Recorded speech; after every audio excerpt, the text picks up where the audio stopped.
borde de la muerte, Amparo Medina conoció finalmente la verdad a la que se había negado desde joven. Como miembro de la guerrilla, se había ensañado especialmente con la fe. También había liderado los planes de reducción de la natalidad implementados por organismos internacionales en Ecuador. Su conversión la obligó a desprenderse de todo lo que tenía. Sufrió amenazas y ataques a su familia. Hoy, Amparo Medina está completamente dedicada a dar su testimonio y a revelar la trama de muerte detrás de la política abortista. Bueno, Amparo, muchísimas gracias por recibirnos. Jaime Durán Barba es una persona muy importante dentro del gobierno. Tiene un rol que no es específico, no tiene un ministerio, no tiene una secretaría, no es un funcionario propiamente, pero es una persona que realmente influye mucho. Vos acabas de decir que el presidente no es Mauricio Macri, sino que directamente es Jaime Durán Barba. ¿Por qué? A ver, mira, en el transcurso de los años, toda esta tendencia política que nosotros vemos ahora, quien pone el gobierno no son los partidos políticos, son las campañas políticas. Hoy te venden un candidato, pero quien te vende el candidato es quien realmente tiene todo el poder, es quien le decide al presidente de la República qué hacer, cómo decir, cómo pensar. Porque la estrategia política y las estadísticas políticas son las que marcan hoy las decisiones que tiene que tomar un presidente. Entonces, en este sentido, quien está a la cabeza de ese equipo político es Jaime Durán Barba. Jaime Durán Barba es un estratega político que decide detrás de Macri lo que tiene que decir, cómo tiene que vestir, qué colores tiene que usar, cuáles son las leyes que tiene que poner, pero además, qué es lo que hay que tapar, cómo hay que taparlo. Entonces, en este caso, ¿cuál es la estrategia?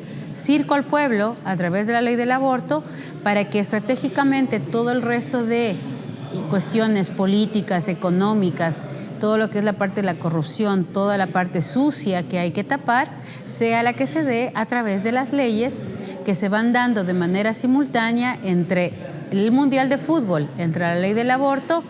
Hay un tapadito que están trabajando. ¿Quién es el que elabora esta estrategia política?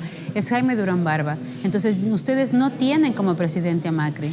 Ustedes tienen a un estratega político de presidente. ¿Qué cree que están queriendo los argentinos de cara a las elecciones presidenciales del 2015? Desde hace rato yo creo que las encuestas dicen varias cosas interesantes. Cuando preguntamos, ¿usted es de izquierda o de derecha? Dicen ser de izquierda un 7% de argentinos. 7. De derecha, un 5. Y a los demás no les interesa el tema. O sea, al 88% de argentinos les importa un rábano la izquierda y la derecha. Complementemos con otro dato más increíble. Hemos preguntado, ¿usted es peronista, antiperonista o no le interesa el tema del peronismo? Aproximadamente un 14 o 16% de gente se dicen peronistas. Se dicen antiperonistas un 8%. Y los demás dicen que no les interesa el tema. No llegan a ser uno de cada 4. Y tenemos, sin embargo, el mito de que todos son peronistas. ¿Él actúa por su propia cuenta o hay otros factores que influyen en la conformación de esa campaña o de esa visión de la realidad? Porque él siempre ha sido, por ejemplo, abortista por un lado, ha sido uno de los primeros funcionarios o miembros del gobierno de Macri en pronunciarse a favor del aborto y muy anticlerical también. Así es, él es quien, con un discurso de que yo he estudiado teología, yo he estudiado lo que es la iglesia, yo sé lo que sufren las mujeres, hoy está difundiendo el aborto. Yo estudié siempre con los jesuitas, escuela jesuita, colegio jesuita. Los jesuitas nos estimulaban mucho para que nos dediquemos a la literatura. Estudié filosofía escolástica como si no fuese a ser jesuita, aunque nunca fui creyente. Pero me interesó ver cómo se formaban los jesuitas. Tenemos un jesuita. ¿Cuál? Bergoglio. Ah, sí, bueno. Detrás de él hay toda una estructura política, económica, de poder que está impulsando a Argentina hacia el aborto. Entonces, toda esta estructura política, económica, de poder, acordémonos lo que pasó con Odebrecht. Un escándalo de corrupción se toma toda América Latina, de la multinacional de infraestructura brasileña Odebrecht. Y todo el manejo económico, político que hubo que generó que sea Odebrecht quien esté al frente de diferentes gobiernos en América Latina. Es lo mismo lo que está pasando ahora. Entonces, Macri es un títere en manos de este grupo político encabezado por Durán Barba para poderle decir a este presidente lo que hacer, cómo hacer. Es momento que los argentinos le exijan a Macri que si quiere ser presidente, sea él el presidente. A los 16 años me gustaron las ideas anarquistas. Armamos grupos con otros chicos, todos estudiantes de jesuitas. y tuvimos muchas aventuras revolucionarias muy agradables. En ese tiempo muchos jóvenes creíamos que era la revolución armada la que iba a cambiar el mundo. Ahora, es mentira que decíamos que era la revolución armada para la democracia burguesa. No, claro. Había que acabar con la democracia burguesa para que venga la revolución. Los primeros grupos armados se alzan contra el presidente Illa. Hay grupos armados contra el presidente Alfonsín. Sí. Hay grupos armados contra el presidente elegido democráticamente, Juan Domingo Perón. No fueron los movimientos armados solamente contra gobiernos militares. No. Claro, era la revolución comunista. Digamos. Sí. Era otra democracia, una democracia popular, material. Era una democracia que no era democracia. Que no era burguesa. Sí, ciertamente. Lo que él no se da cuenta es que además va a quedar políticamente muerto. Políticamente no va a poder levantarse, porque Argentina no va a poder seguir confiando en una persona que le ha traicionado. Macri debería en este momento presentar su renuncia.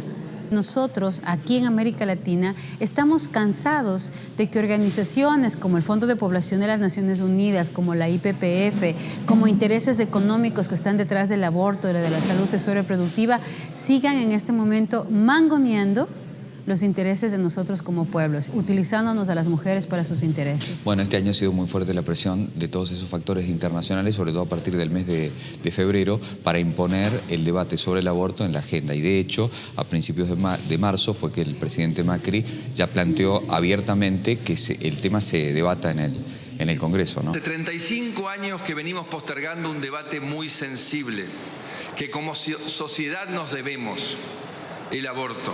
Quería preguntarte también, con respecto a la estrategia que ha adoptado el movimiento Provida acá en la Argentina, que ha sido una estrategia más bien de dejar fuera el factor religioso, es decir, que los sacerdotes, las religiosas, los obispos, prácticamente no intervengan en la discusión. Vos tenés una experiencia en toda América sobre estos temas. ¿Qué dice la experiencia? ¿Es efectiva este tipo de campañas o no? A ver, yo pienso que no nos podemos autoexcluir. A ver, yo pienso que todos suman. O sea, aquí no podemos excluir a nadie. Estamos en una batalla en donde tenemos que llegar a ser mayoría. Por lo tanto, aquí suman cristianos, judíos, musulmanes, ateos, gnósticos, el que sea. Todo aquel que se considere que está dispuesto a militar en la defensa de la vida, en la defensa de la familia natural, bienvenido sea. ¿Qué es lo que está sucediendo ahora? Que nos autoexcluimos. Ellas nos están manejando la agenda. Entonces, como salen a la calle diciendo que saquen sus rosarios de nuestros ovarios, que el que defiende la vida es facho, es de derecha, y tú le estás creyendo el cuento, les estás siguiendo la corriente. Oye, yo no tengo tu agenda. Yo no puedo ocultar quién soy. Y si tengo que salir a la calle a decir que soy militante de los derechos humanos, que soy activista de derechos humanos, que soy mujer, que soy madre y que soy cristiana, no tengo vergüenza para decirlo. ¿Por qué tenemos que ocultarnos los cristianos? ¿Por qué tenemos que ocultarnos los católicos de lo que somos, de lo que pensamos?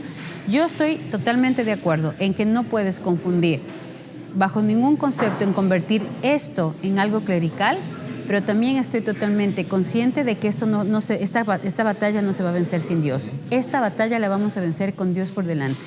Esta batalla la vamos a vencer en los dos frentes, en el frente espiritual y en el frente del mundo. Si nosotros descuidamos uno de esos dos frentes, automáticamente tenemos la batalla perdida. Te voy a dar dos ejemplos.